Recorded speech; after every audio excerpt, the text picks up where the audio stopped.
How to pay your Progressive insurance bill online. Let's get started. Launch your preferred browser and head towards the website of Progressive. Once you're on the website, go ahead and log into your account. Provide the credentials of your account. Once you're logged in, you will see a section labeled Payments or Billing.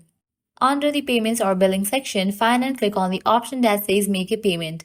On the next page, select your preferred payment method, credit card, debit card, or bank account. Enter the necessary payment details such as card number, expiration date, and security code.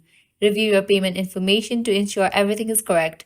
Click on the Submit or Confirm button to complete the payment.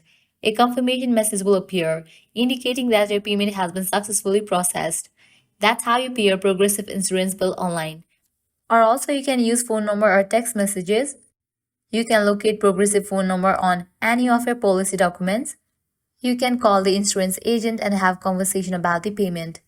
Well, this is how you can easily pay your Progressive insurance bill online. At the end, if you guys find this video helpful, don't forget to like, share, and subscribe to our channel. Thanks for watching.